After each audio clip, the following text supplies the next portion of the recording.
السلام عليكم ورحمة الله وبركاته. اللهم صل وسلم وبارك على سيدنا محمد وعلى آله وصحبه وسلم. النهاردة هنبدأ مع بعض يومنا الصبح كده. احنا بنقوم نشوف بقى نجهز فطار وكده، وبغسل الطبقين اللي في الحوض. فالواحد مش بيحلاله كده اليوم كده الا بذكر الله. اول ما بيصحى من النوم كده بيحب يذكر الله طول ما هو قاعد طبعا، واحنا بنشتغل واحنا بنعمل بنحب نصلي على النبي ونذكر الله كتير. ربنا بيسهل لنا في امورنا. والواحد كده اما بيستعيذ بالله من الشيطان الرجيم اليوم بيبقى حلو معاه، وان الواحد بيبقى اليوم بيعدي يعني وكده. انا يعتبر دي تاني فيديو معايا ان انا اتكلم فيه بصوتي في روتين البيت، يعني مش في تربية الطيور وكده. ف يا رب نكون مع بعض دايما كده على طول، ومحدش ينزعج مني في حاجة. يعني انا هو بغسل حبة المواعين اللي في الحوض. نبدأ الروتين اليومي بتاعنا العادي. طبعا الواحد طول ما قاعد بيذكر الله زي ما قلتلكوا، وربنا بيعديها كده، والحمد لله، وبنستغفر، والحمد لله على كل شيء. والواحد كده اما بيسلمها لله بيلاقي الحاجة سهلة كده. والواحد يستعيذ بالله من الشيطان الرجيم لما بيبقى حاسس ان هو كسلان وزهقان.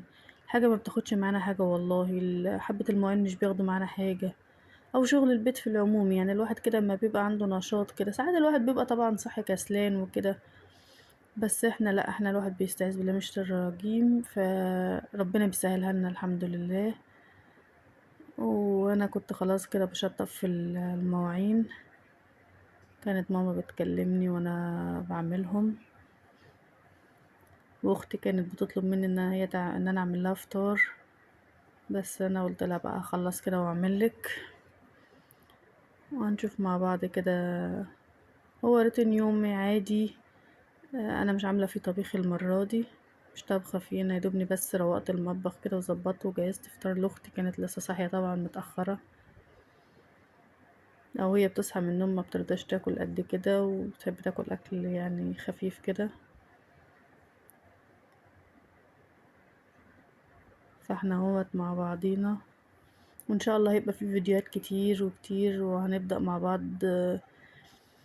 يا رب تدعموني بس بالاشتراك، وتدعموني بآرائكم، وتشجعوني، لان يعتبر دوت حاجة جديدة عليا طبعا. فربنا يصلح الحال لنا وليكم يا رب. وانا على فكرة انا بحب الناس، وبحب ان انا يعني انا اجتماعية، وبحب ان انا ابقى بتكلم مع الناس كده وكده، بس يعني ايه، الواحد طبعا في اول الفيديوهات بيبقى محرج شوية، مش واخد على كده. بس ان شاء الله نشجع بعضينا واحدة واحدة، وربنا يصلح الحال لنا وليكم يا رب. طبعا انا كده خلصت المواعين اهوت، بسرعة بسرعة الواحد بيخلص.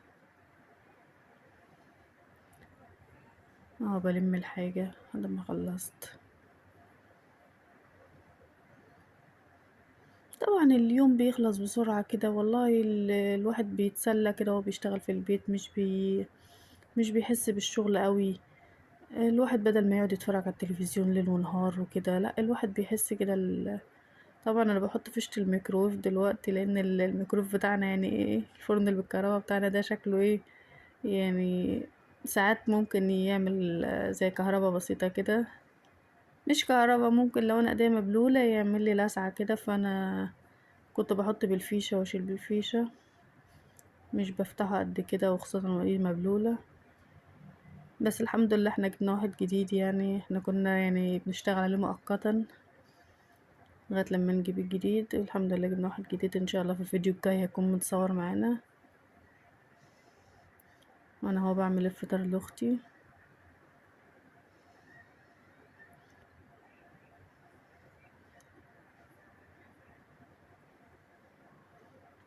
واليوم بيعدي والله العظيم بسرعة. يعني الواحد لو حس كده ان هو عنده ملل، زهقان، زهقان من اي حاجة، لا بيقعد يذكر الله ويستغفر كتير، ان شاء الله اليوم بيعدي.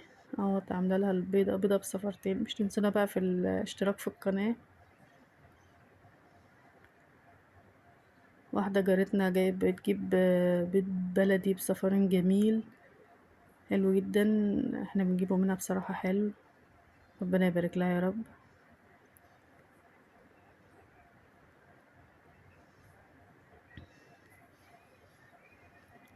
اقعد بشوف الفرن العيش سخن فيه ولا ايه.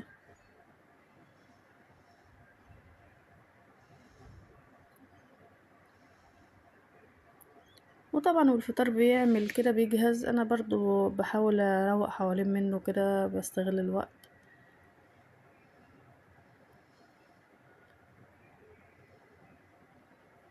اهو.